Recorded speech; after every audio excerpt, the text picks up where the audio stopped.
અરે તારીખ આજે 16 કે 17 16 આજે 16 ફેબ્રુઆરી એટલે 16 જાન્યુઆરી 2026 રોજના અનુક્રમમાં આપણે શ્રી રામાનુજાચાર્ય કૃત વ્યાસસૂત્રનું શ્રી ભાષ્ય જે છે તે જોઈ રહ્યા છે. ગઈકાલે જ્ઞાન રૂપમ એ જે અર્થ જે છે તે સદગુરુ શ્રી રામદાસ સ્વામીએ કર્યો હતો. આજે પાછું આપણે એકવાર એને જોઈ જઈએ. બરાબર ભાઈ, જ્ઞાન રૂપમ એટલે એ વાક્યમાં જ્ઞાન સિવાય સર્વ પદાર્થ મિથ્યા છે એમ પ્રતિપાદન થતું નથી. માત્ર એટલું જ પ્રતિપાદન થાય છે કે જ્ઞાન સ્વરૂપ એવો જે આત્મા તે દેવ મનુષ્ય આદિ પદાર્થને આકારે ભાસે છે એ ભ્રાંતિ છે. એટલે ગઈકાલે આપણે અહીંયા તો જોયેલું આટલું કે ભાઈ જ્ઞાન રૂપમ એટલે શું છે, જ્ઞાન સિવાય બીજું જે કંઈ છે તે બધું મિથ્યા છે એવું આ વાક્યમાં કે આ શ્રુતિ દ્વારા કહેવા નહીં માનતા. બીજું બધું છે જ, પણ જ્ઞાનનો અર્થ એવો થાય કે આત્મા જે છે તે બધા જે દેવ મનુષ્યાદી દેહ ધારણ કરે છે તે બધા દેહ જે ધારણ કરે છે તે ભ્રાંતિરૂપ છે. ભ્રાંતિરૂપ એટલે કેવી રીતે ભ્રાંતિ? બદલાયા કરે છે એ રીતે ભ્રાંતિ. બરાબર. સુક્તિ એટલે છીપનું રજત તરીકે ભાસવું એ ભ્રાંતિ છે એમ જે કહ્યું એટલાથી કંઈ જગતમાં જેટલું રજત છે તે બધું મિથ્યા નહીં થઈ જતું. તમને એક જગ્યા પર પેલા છીપલાની અંદર ચાંદીની ભ્રાંતિ થાય એટલે એનો મતલબ એવો નથી કે દુનિયામાં બધી ચાંદી છે તે બધી મિથ્યા જ છે. સમજો, ચાંદી નામની ધાતુ છે જ ઓરિજિનલી જગતમાં. એ તો એ જગ્યા પર તમને અજ્ઞાને કરીને છીપલાની અંદર ચાંદી દેખાયેલી હતી ને પછી ત્યાં તમે જોયું તો એ તો છીપલું નીકળ્યું. પણ એનો મતલબ એવો નહીં થયો કે દુનિયામાં જે બીજી ચાંદી છે તે બધી મિથ્યા છે. બરાબર. નહીં તો આટલો બધો ભાવ કેવી રીતે વધી જાય ચાંદીનો? 2,55,000 60,000 રોજ ભાવ વધે છે. એટલે શું છે, એ મિથ્યા થઈ જતું નથી. પણ તમે કહેશો કે જગત અને બ્રહ્મની સમાન અધિકરણીય વડે એકતા સમજાય છે. તેથી હવે એ સમાન અધિકરણીય કેવું છે તે સમજી લઈએ. સર્વ ખલ્વિદમ બ્રહ્મ વગેરે સમાન અધિકરણીય શ્રુતિઓ. સમાન અધિકરણ એટલે શું છે? જેનું અધિકરણ સરખું છે તે, એટલે જેનો આશ્રય સરખો છે તે, જેનો આધાર સરખો છે તે. બરાબર. દાખલા તરીકે આપણો હૃદય જે છે તેમાં સમાન અધિકરણ ન્યાય કરીને જીવ અને ભગવાન રહ્યા છે. તો હૃદય જે છે તે શું છે? આશ્રય છે. બરાબર. એટલે એ અધિકરણ છે અને એની અંદર એટલે એ સમાન અધિકરણ ન્યાય કરીને હૃદયને તમે એમ કહી કે અધિકરણ કહી શકો અને એની અંદર જીવ અને ભગવાન બંને રહેલા છે. પણ બંનેના કામકાજ જુદા છે. જીવ જે છે તે ભોગતા છે, ભગવાન જે છે તે કેવા છે? કર્મ ફળ પ્રદાતા છે. જીવ પોતે પોતાના કર્મનું ફળ ભોગવવા માટે ટોટલી પરતંત્ર છે. ભગવાન એને એનું કર્મનું ફળ આપવા માટે ટોટલી સ્વતંત્ર છે. જીવ જે કોઈ પાપ કે પુણ્ય કરે એમાં એનો દોષ એ જીવને લાગે છે, પણ એ હૃદયને વિશે જે ભગવાન રહ્યા એને એનો દોષ લાગતો નથી. જેમ એક જેલને વિશે જેલર અને કેદી રહે એ પ્રમાણે કેદી જેલમાં જ છે અને જેલર પણ રોજ જેલમાં જાય છે. કદાચ રાત્રે ત્યાં સૂઈ પણ જાય, પણ એને કરીને એવું સાબિત નહીં થતું કે જેલર જે છે એ પરતંત્રને અંદર જેલની સજા ભોગવે છે. એ જ પ્રમાણે આપણું હૃદય છે એને જેલની જગ્યા પર લેવાનું અને ભગવાન જે છે તે અને અંદર જીવ જે છે તે જીવ જે છે તે હૃદયને વિશે રહ્યો છે ખરો. કેટલો સમય આ શરીરમાં એને રહેવાનું, ક્યારે આવવાનું, આ બધું કોણ નક્કી કરે? અંદર પેલો જેલર નક્કી કરે, ભગવાન નક્કી કરે. સમજ પડી ગઈ? એટલે સમાન અધિકરણીય ન્યાયમાં કેવું છે કે આશ્રય એક સરખો હોય પણ અંદર જે કરતા હોય તે બંનેના રોલ અલગ અલગ હોય. જીવ પણ કરતા છે ને પરમાત્મા પણ કરતા છે. જીવ પોતે પોતાનું કર્મ કરે છે, એવું નથી કે એ કરતા નથી, પણ એનું જે કરતાપણું છે તેમાં અને પરમાત્માના કરતાપણામાં ઘણો બધો ફરક છે. જીવ એના પૂર્વના કર્મને અનુસારે ને અત્યારના ક્રિયમાણના અનુસારે એની પોતાની જે કર્મ કરવાની ઈચ્છા શક્તિ, ક્રિયાશક્તિ ને જ્ઞાન શક્તિ જે છે એની કેપેસિટી બનાવી રહેલો છે ને બનાવે છે. દરેક કામ તમારા અત્યારે ને અત્યારે ન થાય.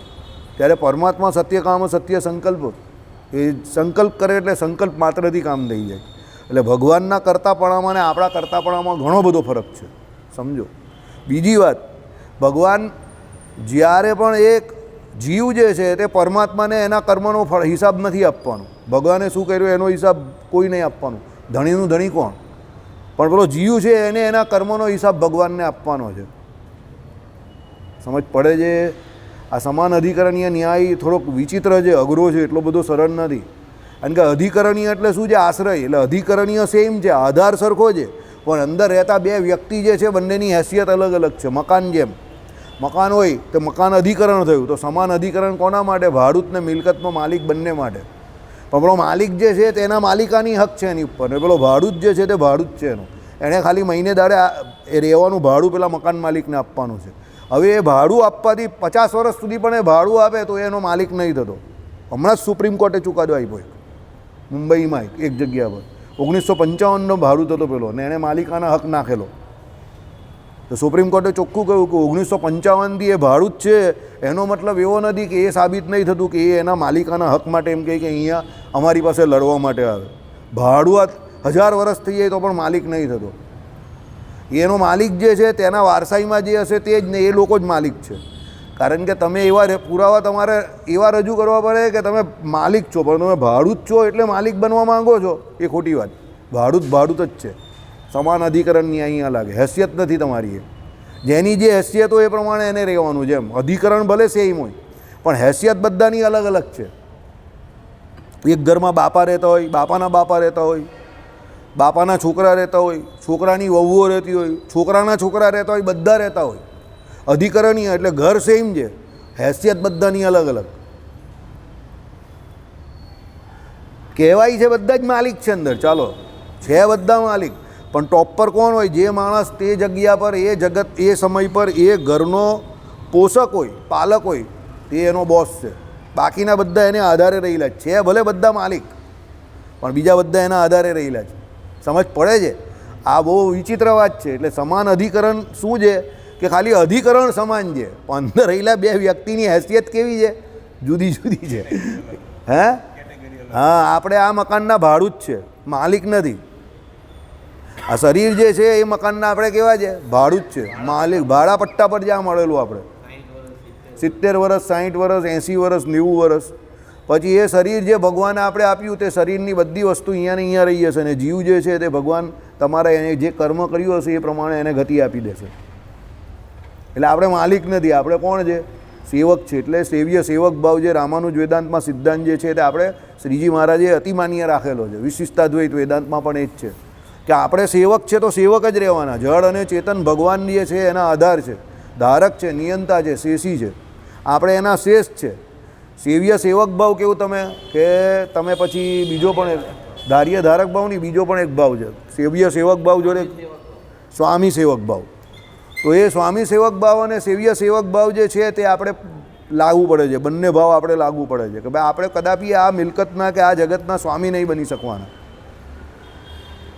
તમારી પાસે જે વસ્તુ જે અત્યારે છે તે પણ તમારા પૂર્વના કર્મને અનુસારે છે, ને એની પર તમારો માલિકાની જે હક જે છે તે પણ અત્યાર પૂરતો સીમિત છે. કે ભાઈ તમે અત્યારે જેટલા વર્ષ જીવશો અને તમારું નામ લખેલું એટલે પતી ગયું. તમે બીજા જન્મમાં આવો ને પછી એ જ ઘરમાં આવો તો કદાચ તમે એ જ ઘરમાં માલિકને બદલે ભાડું જ થઈને આવી જાઓ. કંઈ નોબડી નોઝ તમારા કર્મને પ્રમાણે. સમજ પડે છે?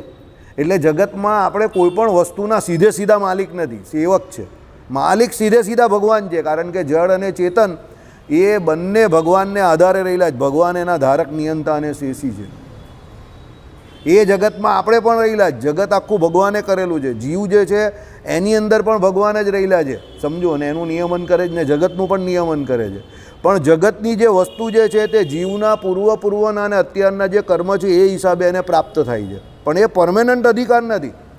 સત્કર્મ કરશે તો સ્વર્ગમાં જશે, પણ ત્યાંથી પાછા એના કર્મ પૂરા થશે તો જીપીએલ થઈને નીચે આવશે.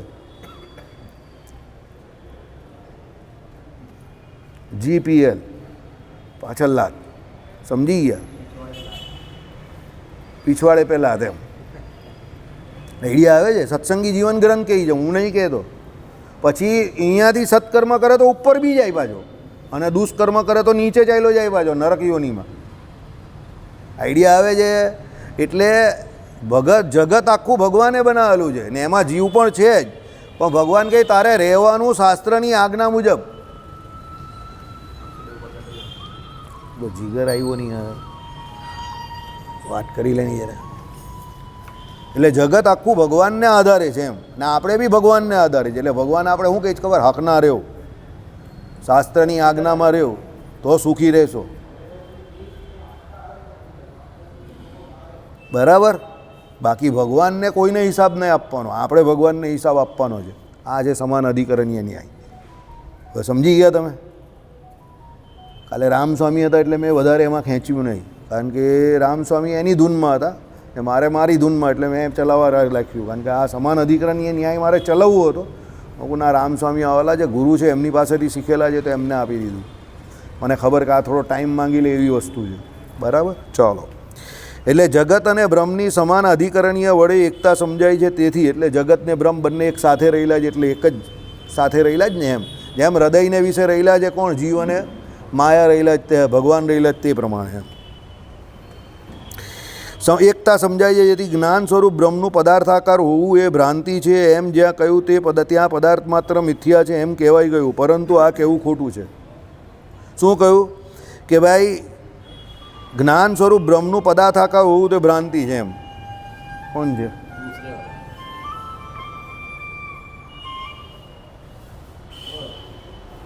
શું ભગવાન જે છે એનું પદાર્થાકાર હોવું એ ભ્રાંતિ છે, બરાબર? હવે કોણ છે? જીગર છે. તો શું કહ્યું કે ભાઈ જે કોઈ જગત જે છે બ્રહ્મનું પદાર્થાકાર હોવું એ ભ્રાંતિ છે એમ જ્યાં કહ્યું ત્યાં પદાર્થ માત્ર મિથ્યા છે એમ કહેવાય ગયું, પણ એ ખોટું છે. એટલે અદ્વૈતીઓ જે એમ કહે છે કે આ જેટલું જગત તમને દેખાય છે તે બધું મિથ્યા છે, બધું મિથ્યા છે, આવું કહે છે. એકચ્યુઅલી જગતગુરુ શંકરાચાર્યનું સૂત્ર જ છે જગત મિથ્યા નારાયણ સત્ય, આવું અદ્વૈતી કહે છે. પણ આ જે જગત તમને દેખાય છે તે મિથ્યા નથી. મિથ્યાનો અર્થ પહેલાં શું થાય? જે નહીં હોય ને દેખાય એ મિથ્યા છે. જે આભાસ માત્ર છે તે ઝાંઝવાના જળ જેવું, મરીચિકા જેવું. ઉનાળામાં તમે ગાડી ચલાવતા હો ને આગળ તમને વડતાલ જતા હો ને વચ્ચે પેલું પાણી દેખાય ને, એ આભાસ છે. તમે ત્યાં પહોંચો તો ત્યાં પાણી હોતું નથી, પણ એકચ્યુઅલી જગત જે છે તેમાં એવું નથી કે આ તમને દેખાય છે ને જગત હોતું નથી, એવું નથી.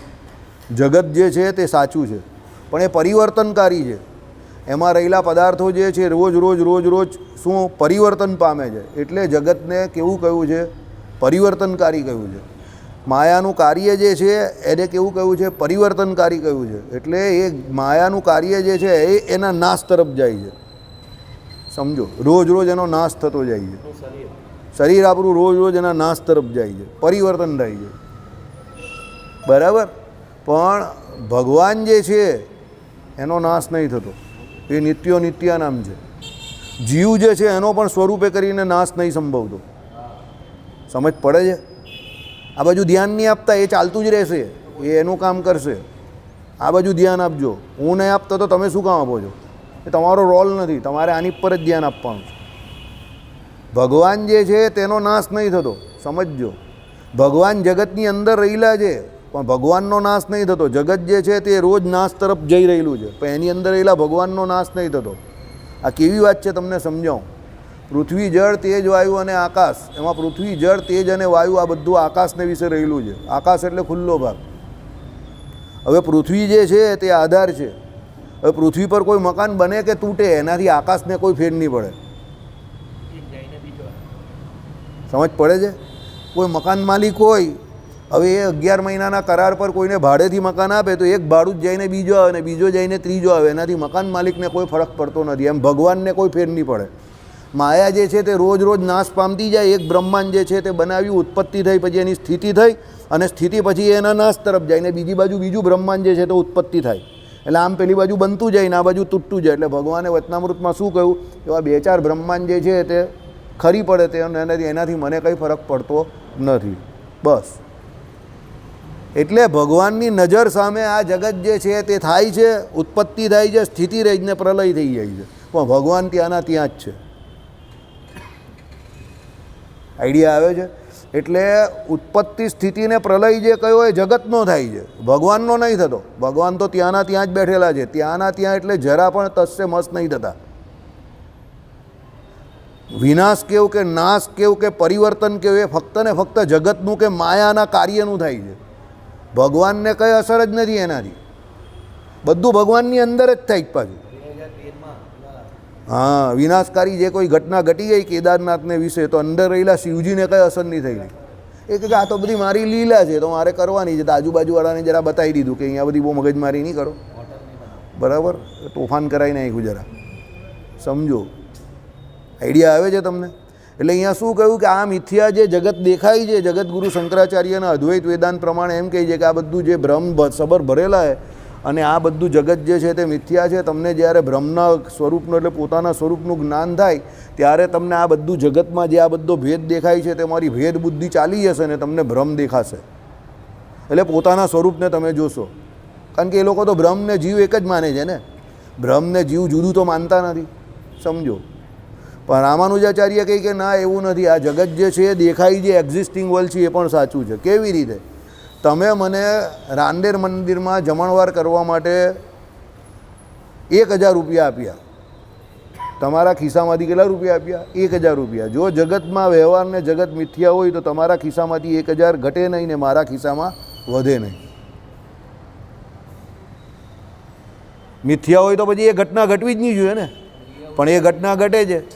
તમે તમારા ખિસ્સામાંથી 1000 રૂપિયા કાઢો એટલે તમારા ખિસ્સામાં ઘટ્યા અને મારા ખિસ્સામાં વધ્યા, એટલે એ મિથ્યા નથી. આઈડિયા આવે છે? બીજી વાત, જો એ મિથ્યા હોય તો જગતમાં જે માયા માટે આટલા બધા ઝઘડા ચાલે છે, તો મિથ્યા હોય તો આટલા બધા ઝઘડા તો ચાલે જ નહીં એના માટે. સમજો? એટલે જગત મિથ્યા નથી. રામાનુજાચાર્ય કહે જગત પણ સત્ય છે, પણ એનું કાર્ય જે છે વિનાશકારી છે, રોજ રોજ નાશ પામનારું છે, પરિવર્તનશીલ છે. એ પ્રમાણે એને જોવાનું છે. સંપૂર્ણપણે મિથ્યા નથી. મિથ્યા હોય તો એની પાછળ લોકો થોડા જાન દઈ દે. સમજો? બરાબર? ચલો. એટલે શું કહ્યું કે ભાઈ પદાર્થ માત્ર મિથ્યા છે એમ કહેવાય ગયું, પણ એ કહેવું ખોટું છે. આ શાસ્ત્રમાં પરબ્રહ્મ વિષ્ણુ જેનામાં અજ્ઞાન આદિ દોષનો લેશ માત્ર પણ નથી. યત્ર ત્રિસર્ગો મૃષામ. એટલે શું છે ભાઈ? માયાના જે 3 ગુણ સત્વર રજ અને તમ એનું કાર્ય જે છે તે ત્રિકાળમાં ભગવાનને વિશે નથી. અજ્ઞાનાદી દોષ કોને વળગેલા દીપક? આપણે. તું જીવ નહીં બોલ યાર, તું ત્રીજા પુરુષ એક વચનમાં વાત નહીં કર. હંમેશા પ્રથમ પુરુષ અને દ્વિતીય પુરુષમાં જ વાત કરવાની. ખબર ને? પ્રથમ પુરુષ ને દ્વિતીય પુરુષ એટલે તમને બાજુ ખબર છે? પ્રથમ એટલે આઈ એટલે હું, દ્વિતીય એટલે યુ એટલે તું. ત્રીજો પુરુષ એક વખત એટલે કોઈ ત્રીજાની વાત કરીએ એટલે તું જીવને કે એટલે તું પછી બહુ પેલા ત્રીજા કોઈ વ્યક્તિની વાત કરતો એવું લાગે મને. આપણી જ વાત કરવાની. અજ્ઞાનાદી દોષ કોને વળગેલા છે? આપને વળગેલા છે. ભગવાનને કોઈ દિવસ અજ્ઞાનાદી દોષ લાગે છે? નથી લાગતા. સમજો? આમ એકચ્યુઅલી તો જીવમાં પણ અજ્ઞાનાદી દોષ નથી, પણ માયાનો સંગ કરીને એણે અજ્ઞાનાદી દોષને શું છે એના સાવકા છોકરા છે આ બધા. દિનેશ કાકાની જેમ એમ કે ભાઈ દત્તક લઈને પછી હેરાન થાય ને પછી પાછા એને છોડવાનું થાય, તો છોડી દે તો પાછા દુઃખી થાય. એ પહેલાં દત્તક લેવાનું ત્યારે દુઃખી થવાનું, પછી છૂટે ત્યારે બી દુઃખી થવાનું. આ કામ આપણું છે. આપણે અહીંયા માયાને શું કરીએ? દત્તક લઈએ, બરાબર? પછી આપણે મસ્ત દુઃખી કરે, પછી દુઃખી કરીએ, પછી એને છોડીએ ત્યારે બી દુઃખી થાય ને છૂટી જાય પછી બી દુઃખી થઈએ. એટલે આપણે એને દુઃખી થવા માટે લઈએ, પણ જ્યારે લઈએ ત્યારે આપણે શું થઈએ કે આપણે બહુ સુખી થવા માટે કોઈ પણ કાર્ય કરી રહેલા છે, પણ એકચ્યુઅલી એ આપણે કાર્ય કેના માટે કરી રહેલા છે? દુઃખી થવા માટે. કારણ કે માયાને પકડીને કોઈ સુખી થયો જ નહીં જગતમાં. સિદ્ધાંત છે. ને માયાને જેટલા એ છોડી છે એ બધા સુખી છે, એ પણ સિદ્ધાંત છે. સમજ પડે છે? હવે એ તમે એને પકડવા જાઓ છો એ શું છે? અજ્ઞાન છે. હવે આયા ઊંટ પહાડ કે નીચે. આઈડિયા આવી ગયો દીપક? છાશ લાવવાની નથી, કારણ કે આપણે દૂધપાક બનાવવાના છે. મને એકદમ લાઈટ ઝપકી, આ છાશ લઈ આવશે તો દૂધપાકને છાશ ભેગી થઈ જાય, એટલે કોઈ બીજી વસ્તુમાં વાળી લેજે. બરાબર? આઈડિયા આવી ગયો? એટલે આપણે જાણી જોઈને દુઃખ આપણે એમ કહે કે હું દુઃખી થઈ ગયો. દુઃખી કોઈ થતું નથી. પેલો કહીને यहाँ पर दुख का पूरा बाजार पड़ा हुआ है और वो भी भरा हुआ है, और हर एक आदमी के पास ये चॉइस है कि कौन सी चीज़ उसको लेनी है, उसको घर पे रखनी है, उसको देख के दुखी होना है. સમજ્યા? એટલે આખું દુઃખનું બજાર છે. આપણે એમાં રોજ દુઃખને શું કરીએ છીએ? લેવા જઈએ છીએ. બરાબર? એટલે જગજીત સિંહ સાહેબને કોઈએ પૂછેલું કે તમે બહુ દુઃખી છો કે આવી દુઃખી ગઝલ ગાઓ છો? ત્યારે જગજીત સિંહ સાહેબે શું જવાબ આપ્યો ખબર? હમ દર્દ ખરીદતે નહીં, બેચતે હૈ. કારણ કે એની દર્દીલી ગઝલથી એની આવક થતી હતી, એટલે શું કે અમે દર્દ વેચીએ છીએ. બરાબર? જેટલા ગુગરા લોકો હોય તો બધી ગઝલ સાંભળીને જ પીવા બેસે. હવે એ લોકોને બહુ દુઃખ લાગે ભાઈ, બધા બહુ દુઃખી. પેલો કંઈ મારી આમ ને પેલાની આમ ને બધા એકબીજા જોડો તું જવા દે નહીં, તું તો બહુ દુઃખી થઈ ગયો. પાછા બધા દુઃખી થાય એમાં પણ પાછા શેરિંગ, કેરિંગ તો હોય નહીં કોઈ, પણ શેરિંગ 100%. જવા દે નહીં તારી. અરે બહુ બધા તત્વજ્ઞાની પુરુષો ભેગા થાય તો બહુ મજા આવે. મહાતત્વજ્ઞાની. બરાબર? ચાલો, એટલે અજ્ઞાનાદિ દોષ જે છે એનો લેશ માત્ર પણ નથી પરબ્રહ્મ વિષ્ણુમાં, જેનામાં સર્વ કલ્યાણ ગુણો રહેલા છે. સાંભળો, મૂળમાં સમસ્ત કલ્યાણ ગુણાત્મક શબ્દ છે, એના બે અર્થ થાય છે. સમસ્ત કલ્યાણ ગુણવાળો આત્મા છે જેનો, અથવા તો સમસ્ત કલ્યાણ ગુણ છે આત્મા જેના. એટલે રામાનુજાચાર્યને બંને અર્થ ઇષ્ટ છે. એટલે બ્રહ્મ એ કલ્યાણ ગુણોનો આશ્રય છે, તેમજ એ કલ્યાણ ગુણો બ્રહ્મના બનેલા છે. જુઓ ઉપર એક રીતે, એટલે અર્થ ક્યાંથી ચાલી શકે એમ હોવાથી તેનું કર્યું. એટલે કહેવાનો મતલબ શું છે? જ્ઞાન સ્વરૂપ પણ છે, કલ્યાણ ગુણ જે છે એ ભગવાનમાં રહેલા છે, એના સ્વરૂપ પણ ભગવાન જે એવું છે કલ્યાણકારી છે, અને અનંત કલ્યાણકારી ગુણો જે છે તે ભગવાનના સાથે પણ રહેલા છે. એટલે એ ગુણોના ભગવાન શું છે? પતિ છે, સ્વામી છે. બરાબર? એટલે કલ્યાણ ગુણક પણ ભગવાન છે. બરાબર? એટલે જ્ઞાતાની જોડે એ ભગવાન કેવા છે? કલ્યાણ ગુણક પણ છે. એટલે ભગવાનનું સ્વરૂપ જ એવું છે, અને ભગવાન સાથે એ ગુણો જે છે એના આશ્રયદાતા પણ છે. એટલે જેમ જેમ તમે ભગવાનને સેવતા જાઓ, એનું ભજન કરતા જાઓ, તો એ ભગવાનના કલ્યાણકારી ગુણ તમારામાં પણ આવે.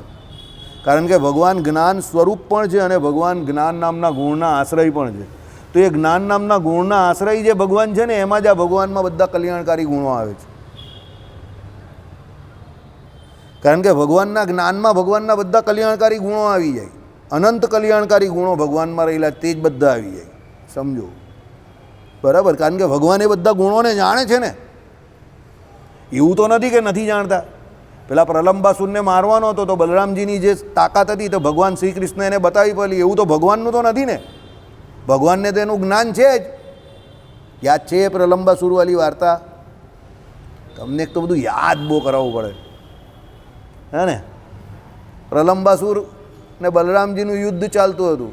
તો પ્રલંબાસુર જે છે એ બલરામજીને લઈને ચાલ્યા માંડ્યા, ઉડવા માંડ્યા. બરાબર? આજે એ જગ્યા પણ છે, જે જગ્યા પર પ્રલંબાસુરને મારેલો બલરામજી હતી, જગ્યા પણ છે. આ લોકો વૃંદાવનના અમુક કિલોમીટર દૂર બતાવે છે કે અહીંયા વૃંદાવનની બોર્ડર છે ને અહીંયા પ્રલંબાસુરને ફેંકેલો. હવે પ્રલંબાસુરને લઈને ઉડતા હતા. અરે પ્રલંબાસુર બલરામજીને લઈને, તો બલરામજીને એના સ્વરૂપનું જ્ઞાન કરાવો. ભગવાન શ્રી કૃષ્ણ કહેતા હતા કે તમારામાં અપૂર્વ તાકાત રહેલી છે, એમ તમે ખાલી તાકાત કરો તો આ પ્રલંબાસુરનો ભૂક્કો કાઢી નાખશો તમે. એટલે એમની જે તાકાત કે સામર્થ્ય હતું એ એમને શું કરાવ્યું? યાદ કરાવ્યું.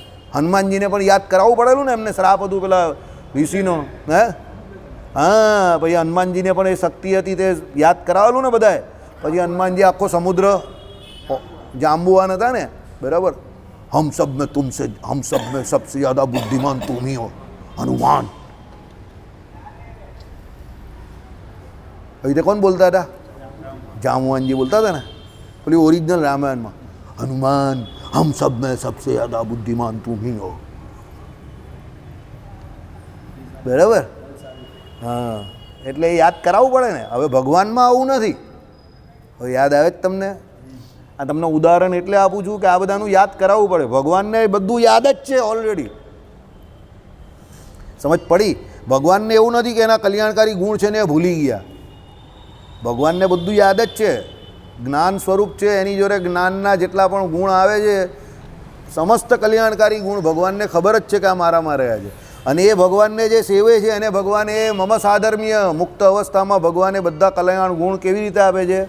બળાત આપે છે. કાલે રામસ્વામી એક વાત બહુ સરસ કહી કે ભાઈ ભગવાનનો અંશ એટલે ભાઈ વાસુદેવ ભગવાનમાંથી નરનારાયણ ભગવાન થયા, તો વાસુદેવ ભગવાનના અંશમાંથી નરનારાયણ થયા. તો અંશ એટલે શું? પેલા ધર્મી વાસુદેવ ભગવાનમાંથી છૂટા પડીને નરનારાયણ દેવ થયા.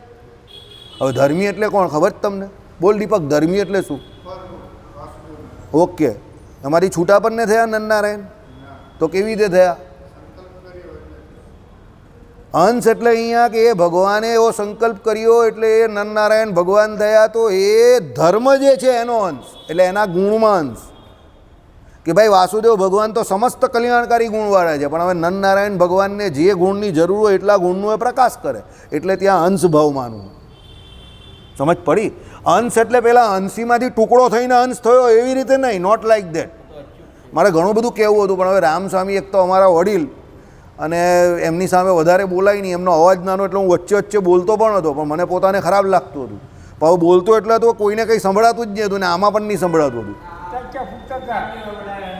મેં પેલા રાંડો જવા દેવો બોલાઈ જાય, જોરમાં પેલું ગાતા હતા ને એટલે ફટાકડા ફૂટતા હતા. પેલું ને પેલું વગાડતા હતા ને પેલું શું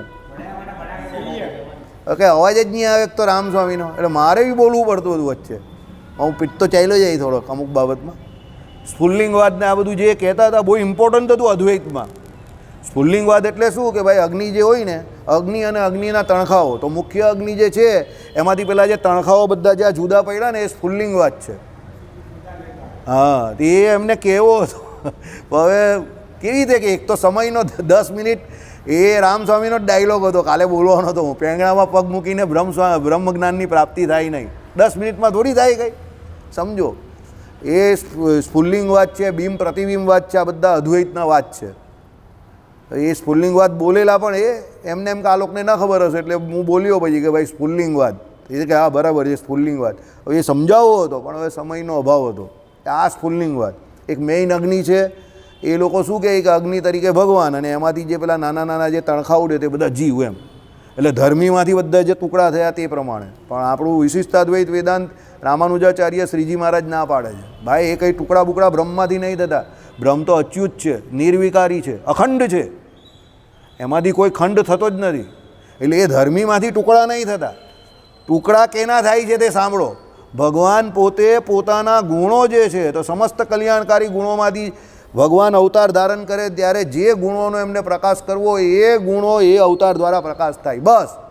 એટલે એ અંશા અંશી ભાવ, એટલે અંશ માત્ર એ ગુણ બતાવે. એટલે ગુણ જે છે, ધર્મ જે છે એનો અંશ બતાવેલો છે. પેલા ધર્મીમાંથી કંઈ અંશનો ટુકડો નહીં થયો. સમજ પડી કે ન પડી, નહીં પડી હોય તો પૂછી લેજો. આ આપણું વેદાંત છે, આની ઉપર આપણી મુક્તિનો આધાર છે. ભાઈ ખાલી ખાલી એમ જીક નહીં કરતા, નહીં સમજ પડે તો પૂછજો. આ આપણું વેદાંત છે, જે 100મા શ્લોકમાં ભગવાને શ્રીહરિએ જે આધ્યાત્મશાસ્ત્ર કહ્યું તે આ આધ્યાત્મશાસ્ત્ર છે. એમાં જીવ, ઈશ્વરને માયા 3 તત્વને જાણવાના છે. તો વિશિષ્ટાદ્વૈત વેદાંત પ્રમાણે જીવની હેસિયત શું છે હવે અંદર મૂકી દે, ઈશ્વરની હેસિયત શું છે અને માયાની હેસિયત શું છે તે જોઈ લો. બરાબર, 10 મિનિટ મોડા એવા ખાલી. હે ધર્મી ભગવાન એક જ, અને પેલા નર નારાયણમાં બી એ જ ધર્મી તરીકે આવેલા છે. એ પોતે સંકલ્પ કર્યો ને એમણે પોતે જ રૂપ ધારણ કર્યું.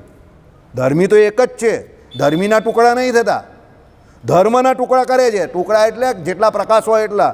તમે ડિપાર્ટમેન્ટલ સ્ટોરમાં ગયા, તમારું પોકેટ જે છે અત્યારે પેલું કયું પોકેટ કહો તમે એને, મોબાઈલમાં પેલું કયું પોકેટ કહે એને, વોલેટ, ઈ વોલેટ.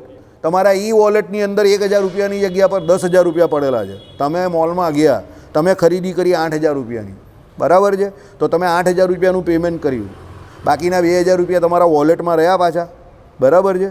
હવે તમે 8,000નું જે કંઈ પેમેન્ટ કર્યું અને 2,000 જે બાકી રહ્યા તે 2,000 તો તમારા પોતાના જ રહ્યા, સમજો. તો તમારા ખાતામાં 10,000 રૂપિયા છે અને તમને 8,000નો જ ખર્ચો થયો છે, તો બાકીના 2,000 તમે થોડા એને ખાલી ખાલી આપી દો. તમને જરૂર છે અને જેટલો ખર્ચો થયો જેટલા જ રૂપિયા આપો ને. એમ ભગવાન માટે, ભગવાન પાસે તો અનંત કલ્યાણકારી ગુણ રહ્યા છે, પણ અત્યારે જરૂર છે ખાલી થોડા અંશ રૂપે જ અમુક કલ્યાણકારી ગુણો બતાવવાની જ જરૂર છે. તો એ રૂપે એ મૂર્તિમાં ભગવાન એ જ બતાવે. દાખલા તરીકે ભગવાન સાધુ તરીકે અવતાર લઈ, ત્યાગી તરીકે, તેમાં ફક્ત એક જ ગુણ હોય. કયો ગુણ? શાંત. સાધુમાં એક શાંત નામનો જ ગુણ હોય. રાજા રૂપે હોય ત્યારે બધું કરે, મૃગિયા બી મારે ને, ગરદન બી મારે ને, ધનાધની બી કરે ને, બધું જ કરે. એટલે શ્રી કૃષ્ણ અવતાર કેટલી કળાએ યુક્ત છે? 64 કળા બધું જ બતાવે અંદર. મારે, તારે, હારે, ગીત ગાય, વાંસારી વગાડે, સમજો. એટલે ભગવાન શ્રી હરિએ વચનામૃતમાં કહ્યું શ્રી કૃષ્ણ ભગવાન જેવો સર્વોપરી અવતાર કોઈ નથી. એ તો સર્વ અવતારના અવતારી જેવો અવતાર છે. કારણ કે એ અવતારમાં ભગવાને પોતાનું શું બતાવેલું છે? પુરુષોત્તમ નારાયણ પણ, જે પોતે અવતારી, જે ભગવાન શ્રી કૃષ્ણ અક્ષરધામમાં બિરાજમાન છે, એના જેવી બધી લીલા ભગવાને આમાં બતાવેલી, બધી કળા બતાવેલી છે શ્રી કૃષ્ણ અવતારમાં. પૂર્ણ અવતાર છે, સમજો. બરાબર. એટલે અંશા અંશી ભાવ જે કયો, સમજો, અંશ જે કયો કે ભાઈ નરનારાયણ દેવ ભગવાન વાસુદેવના અંશમાંથી થયા, તે કેવી રીતે થયા છે એ સમજો. કે ભાઈ એના ધર્મો જે છે એનો અંશ, એટલે એના કલ્યાણકારી ગુણોનો અંશ, ધર્મીનો અંશ નહીં કે ભાઈ ભગવાનમાંથી એક ટુકડો થઈને થયા. ના, ભગવાન તો જેવા છે તેવા ને તેવા જ છે. સંકલ્પ માત્રથી અનંત કોટી બ્રહ્માંડમાં અનંત રૂપ કરવા માટે ભગવાન સમર્થ છે. સંકલ્પમાંથી માત્રથી પોતાના જેવા અનેક ભગવાન જાતે જ સંકલ્પ માત્રથી ભગવાન ઊભા કરી નાખે, અને દરેક જગ્યા પર એ ભગવાન તરીકે જ વર્તે પાછા. સમજ પડે છે?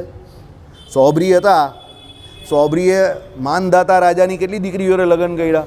બોલો ભાઈ મનસુખભાઈ, સોબરીએ માનદાતા રાજાની કેટલી દીકરી જોડે લગ્ન કર્યા? તમે હતા જ નહીં તો ત્યારે તમને કઈ ખબર હોય? હું હતો પણ તમે નહીં હતા ને, તમે હતા ત્યારે તમને બોલાવેલા ખરા લગ્નમાં? તમને બોલાવેલા જ નહીં તો ભાઈ તમને કઈ ખબર હોય? ચલો અશોકભાઈ, તમને બોલાવેલા ને 50, જો અશોકભાઈને બોલાવેલા દૂધપાક ખાઈને આવેલા, બરાબર? એટલે 50 એટલે શું હતું? માનદાતા રાજાની કેટલી દીકરી હતી? 50 દીકરી જોડે સોબરીએ લગ્ન કર્યા. હવે સોબરીના કેટલા રૂપ થયા? 50 રૂપ થયા. તો સોબરીના આત્મા કેટલા થયા? એક. આત્મા એક જ, એક જ આત્મા 50 સોબરીમાં વ્યાપીને રહેલા. અને એક જ આત્મા જે હતો સોબરીનો એ બધું નક્કી કરે કે આ 50 શું કરવાનું છે. સમજ પડે છે? એ આત્માના 50 ટુકડા થયેલા? નહીં થયેલા, પણ એણે પોતાની યોગ માયા દ્વારા તપ બળ દ્વારા 50 સોબરી ઊભા કરી નાખ્યા. જો હવે સોબરી જેવા તપસ્વી આ કામ કરી શકે, આ તો કોણ છે? યોગેશ્વર છે. તો એ નહીં કરી શકે? હવે સમજ પડી ગઈ? જેમ સોબરી એક અને એના 50 રૂપ થયેલા, એમ ભગવાન એક અક્ષરધામમાં પર રૂપે રહેલા છે. એ ભગવાન જ્યારે ધારે ત્યાં બ્રહ્માંડમાંની અનંતકોટી બ્રહ્માંડમાં જેવું ધારે એવું રૂપ ધારણ કરી શકે. દેવતાનું, મનુષ્યનું, પશુનું, પક્ષીનું, અધ મનુષ્ય, અધ પશુનું, બ્રહ્માજીની સૃષ્ટિની બહારનું, અંદરનું, ગમે તે કરી શકે. કારણ કે એ કોણ છે? ભગવાન છે. એને કોઈ પૂછવાવાળો નથી. બોલ મારી દાદાગીરી છે, બરાબર? ભગવાન શું કહે? હું તો ખરો જ. સમજી ગયા તમે? હા, ભગવાનની દાદાગીરી છે. આને એક જ ઝાપટ મારી દીધેલી. કોને? હિરણ્યાક્ષને. એ શું કરેલી એણે? પૃથ્વીને લઈને ચાલ્યા ગયા. તો સુવર બંને જે ભગવાન આવેલા, બરાબર? સુવર બોલાય નહીં આપણાથી, વરા અવતાર, બરાબર? પણ હવે એ કહેવાય તો એ જ ને. ભગવાને જઈને એક ઝાપટ મારી દીધેલી એને, ફટાક દઈને. સાલા એમ કહે કે પૃથ્વીને લઈને કાં ચાલ્યો? તારા બાપાનું રહે છે, ચાલ ઊભો થા. તમ્મર ખવડાવી દીધેલી એને, હિરણ્યાક્ષને. કેમ? ધણીનો ધણી કોઈ નથી. પૃથ્વી કોની પત્ની છે? ભગવાન વરાની પત્ની છે. સમજો? એટલે ભગવાનના પત્ની છે ભૂદેવી. તમે યજ્ઞ યાગાદિક કરો તો પહેલાં કોનું પૂજન કરવાનું આવે? ભૂદેવીનું પૂજન કરવાનું આવે. પછી ભગવાન વિષ્ણુ આવે. કારણ કે ભૂદેવી કોણ છે? ભગવાનના પત્ની છે. એટલે પેલા મહારાજ આવે ને જે, તે પહેલાં ભૂમિ પૂજન કરાવે. તમને કરાવે છે ને? બસ તે એટલે જ કરાવે છે, બરાબર? ભૂદેવી પણ ભગવાનના પત્ની છે. ચાલો, એટલે અહીંયા શું કહ્યું કે ભાઈ ભગવાનમાં સમસ્ત કલ્યાણકારી ગુણો રહ્યા છે, તથા જેની વિભૂતિ મોટી છે એવા પરબ્રહ્મ માનેલા હોવાથી એનું ભ્રાંતિએ કરીને દેખાવું અસંભવિત છે. આ આખા જગતમાં ભગવાન જે છે એની જગત આખી વિભૂતિ છે. તો ત્યાં ભગવાન દરેક જગ્યા પર એક સરખા પૂરેપૂરા રહેલા છે. પૂરા. પૂર્ણમદમ પૂર્ણમિદમ પૂર્ણાત પૂર્ણ મુદચ્યતે પૂર્ણસ્ય પૂર્ણમાદાય પૂર્ણમેવા વશિષ્યતે. એટલે એ ભગવાન દરેક જગ્યા પર કેવા રહેલા છે? ભરી ભરીને પૂર્ણ રહેલા છે. ભરી ભરીને. કોઈ જગ્યા પર ભગવાન આટલા ઓછા નહીં રહ્યા. દરેક જગ્યા પર પૂર્ણ છે. તો હવે એ ભગવાનની આખું જગત આ વિભૂતિ છે. વિભૂતિ એટલે ભગવાનનું શું છે? આ જગત નિયમનરૂપ ઐશ્વર્ય સામર્થ્ય આ બધું જગતમાં દેખાય છે. તો એ જગતમાં જે ભગવાન તમને દેખાય એ વિભૂતિરૂપ જે છે તે કંઈ મિથ્યા થોડી હોઈ શકે? જગત થોડું મિથ્યા હોય. કારણ કે કોની વિભૂતિ છે? ભગવાનની વિભૂતિ છે. તે મિથ્યા હોઈ શકે નહીં, અને એમાં રહેલા ભગવાન પણ મિથ્યા હોઈ શકે નહીં. ચાલો, એટલે શું કર્યું સાંભળો. જેની વિભૂતિ મોટી છે એવા પરબ્રહ્મ માનેલા હોવાથી એનું ભ્રાંતિએ કરીને દેખાવું અસંભવિત છે. વળી સમાન અધિકરણીય વડે જે ઐક્યનું પ્રતિપાદન છે એનો બાદ થઈ શકતો નથી, અને એમાં કશો વિરોધ રહેલો નથી. હવે વિરોધ શું છે તે સાંભળો. 5 મિનિટ છે આપણી પાસે. બ્રહ્મને એકલાને સત્ય માની જગતનો બાદ માનવો એ દ્વૈતવાદ છે. શું કહ્યો? દ્વૈતવાદ. એટલે શું કહ્યું? બ્રહ્મને એકલાને સત્ય માની જગતનો બાદ માનવો એ તો દ્વૈતવાદ છે. તેમજ બ્રહ્મ અને જગત બે વચ્ચે દ્વૈત છે જ ક્યાં? તેઓ વચ્ચે વિરોધ સંભવે? આમ રામાનુજાચાર્ય પોતા ઉપરના દ્વૈતવાદનો આરોપ શાંકર વેદાંતિ ઉપર ફેંકે છે. તમે બધા ક્લીન બોલ થઈ ગયા. બાજી ટ્વિસ્ટ કરી. કારણ કે જગતને પણ સાચું માને છે રામાનુજાચાર્ય, અને ભગવાનને પણ સાચા માને છે. એટલે પેલા અદ્વૈતીઓએ શું કીધું એમને? કે તમે દ્વૈતવાદવાળા થઈ ગયા. એવો શું નાખ્યો એમણે એમની ઉપર? આક્ષેપ મૂક્યો. હવે દ્વૈત એટલે શું? બે પણા થયા ને, બરાબર? એટલે અદ્વૈતીઓએ રામાનુજાચાર્ય ઉપર એવો આક્ષેપ કર્યો. શું આક્ષેપ કર્યો? કે તમે વિશિષ્ટતા દ્વૈત જે કેવું છો, પણ હકીકતમાં તમે દ્વૈતનું સ્થાપન કરી રહેલા છો. કેવી રીતે? તમે જગતને બી સત્ય કેવું છો ને બ્રહ્મને પણ સત્ય કેવું છો. તો બ્રહ્મ એક ને જગત શું થઈ ગયું? બે. તો દ્વૈતવાદ થયો. પહેલાં જે આક્ષેપ કર્યો એ તો સમજો, પછી એનું નિરાકરણ પછી કરશું. પહેલાં સમજો આક્ષેપ શું કર્યો? દ્વૈતનો કર્યો. કેવી રીતે દ્વૈત થયો? બોલો. હા, એટલે ટોટલ બે થયા. આવું કોણે આક્ષેપ કર્યો? અદ્વૈતીઓએ. કોની ઉપર આક્ષેપ કર્યો? રામાનુજાચાર્ય પર. પહેલાં શું આક્ષેપ કરે છે, કોણ આક્ષેપ કરે છે, કોની ઉપર કરે છે એ સમજો, જવાબ પછી. ચાલો હવે જવાબ સમજો. એટલે આ દ્વૈતવાદ છે. તેમજ જગત અને બ્રહ્મ વચ્ચે દ્વૈત છે જ ક્યાં? તેઓ વચ્ચે વિરોધ સંભવે? આમ રામાનુજાચાર્યએ પોતા ઉપરના દ્વૈતવાદનો આરોપ શાંકર વેદાંતિ ઉપર ફેંકે છે. કેવી રીતે? તો ભાઈ રામાનુજાચાર્ય શું કહે છે કે જગત કોની વિભૂતિ છે? ભગવાનની વિભૂતિ છે. અને ભગવાને જગતની અંદર પૂરેપૂરા ભારોભાર રહ્યા છે. સમજો. અને જગત જે છે એની અંદર એ ભગવાન પૂરેપૂરા એક સરખા રહ્યા છે. હવે જગત અને બ્રહ્મ બે જુદા હોય અને બ્રહ્મ અને જગતને કોઈ લેવા દેવા જ નહીં હોય, કોઈ કનેક્ટિવિટી નહીં હોય તો અદ્વૈત સિદ્ધ થાય. પણ એકચ્યુઅલી એવું નથી. એકચ્યુઅલી જગત જે છે એનું સંપૂર્ણ નિયંત્રણ કોના હાથમાં છે? ભગવાનના હાથમાં છે. કાલે યતોવા ઈમાની ભૂતાની કોણે શ્રુતિ ચલવેલી? રામસ્વામીએ. તો એમાં શું કહ્યું? આ જગતની ઉત્પત્તિ, સ્થિતિ અને પ્રલય એના કરતા કોણ છે? ભગવાન છે. તો જગતની ઉત્પત્તિ, સ્થિતિ અને પ્રલયના કરતા ભગવાન હોય તો ભગવાન એના ધારક નિયંતાને શેષી થયા.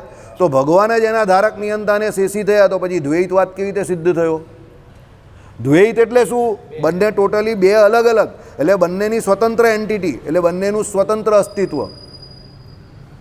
અસ્તિત્વ એટલે ખબર પડે છે તમને?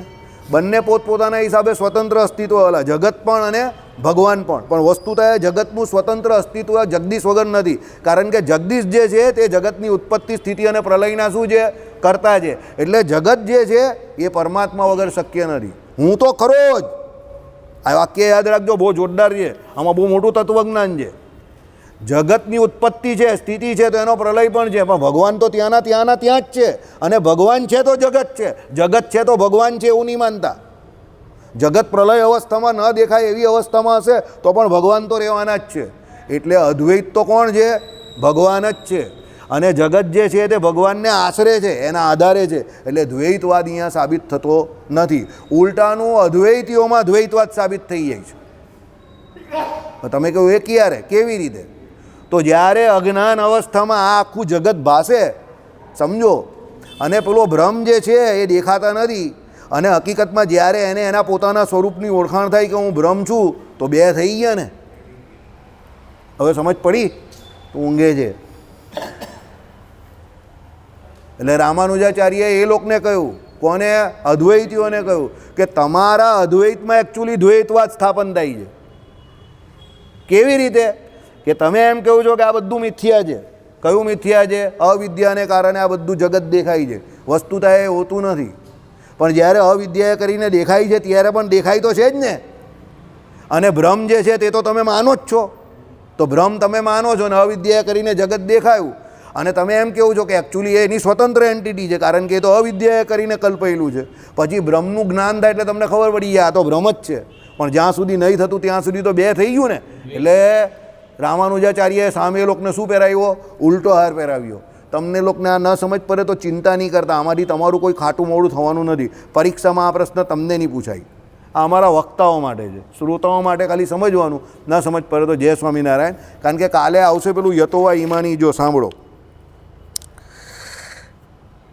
એમ. હવે પછી તુરત બતાવવામાં આવશે, એમાં કશો વિરોધ થતો નથી કે આમાં માટે આ શ્લોક પણ પદાર્થના સ્વરૂપનો બાધક નથી. આ રીતે યતોવા ઈમાની ભૂતાની જાયંતે યેન જાતાની જીવંતી, બરાબર, જેમાંથી આ ભૂતો ઉત્પન્ન થાય છે, જેમાં જેનાથી જન્મેલા હોય જીવે છે અને એ તરફ જાય છે અને જેમાં લય પામે છે, અને એને તું જાણવા માંગ. એટલે આખું જગત જે છે તે અને જીવ જે છે તે, એટલે જગત જે છે તે આખું કેમાંથી આવે છે? ભગવાનમાંથી જ આવે છે. એમાં જ બધી એની સ્થિતિ રહી છે અને એમાં જ છેલ્લે પ્રલય પામે છે. એટલે એમ જગતના જન્માદિકનું કારણ બ્રહ્મ છે એમ નક્કી થયા પછી ઇતિહાસ અને પુરાણ વડે વેદનું સારી રીતે ઉપગ્રહણ કરવું જોઈએ. એટલે ભલે વેદોમાં અમુક શ્રુતિ એવી કહી હોય કે જેમાં તમને બ્રહ્મનું એકત્વ કહેવાય, પણ વસ્તુતા એ તમારે શું છે? એની જોડે પુરાણ અને ઇતિહાસ વાંચવા પડે. અને પુરાણ અને ઇતિહાસ વડે એ જે વેદોમાં જે શ્રુતિઓ એવી સમજાતી હોય એનું તમારે શું કરવું પડે? ન્યાયથી એનો ઉકેલ લાવવો પડે. નહીં તો તમે જો વેદ વાંચો, એકલા વેદ ભણો અને પુરાણ અને ઇતિહાસનો તમે અભ્યાસ નહીં કરેલો હોય તો વેદોની ઘણી શ્રુતિના જે અર્થ જે છે તે તમે ખોટા કરી નાખો. એટલે આ પ્રમાણે કાલે રામસ્વામી પણ કહેતા હતા અને આપણા સંપ્રદાયનું પણ કહ્યું કે સંપ્રદાયમાં કોઈ ગ્રંથ એવો હોય કે જે સનાતન સંસ્કૃતિના જે ગ્રંથ હોય એની જોડે એનો મેળ ન ખાતો એવા વાક્ય હોય તો એ વાક્યને પ્રધાનપણે માનવાના નહીં. અતિશયોક્તિ અલંકાર આવે, અમુક જગ્યા પર ઈષ્ટદેવના જે કોઈ ગુણ ગાવા માટે અતિશયોક્તિ અલંકારના વાક્યો વાપરા હોય. દાખલા તરીકે દલપતરાયજીએ ઘણી જગ્યા પર વાપરેલા છે. આમાં આમાં આ પેલું શું છે, હરિલીલામૃતમમાં, બરાબર? તો એ અતિશયોક્તિ અલંકાર તરીકે એને માનવાના. એને સત્ય ઘટના જોડે સરખાઈને એવું ન માનવાનું કે એનાથી બધા બીજા નાના છે, બરાબર? શ્રીપતિમ શ્રીધરમ સર્વદેવેશ્વરમ ભક્તિ ધર્માત્મજમ વાસુદેવ માધવમ કેશવમ કામદમ કારણમ શ્રી સ્વામિનારાયણ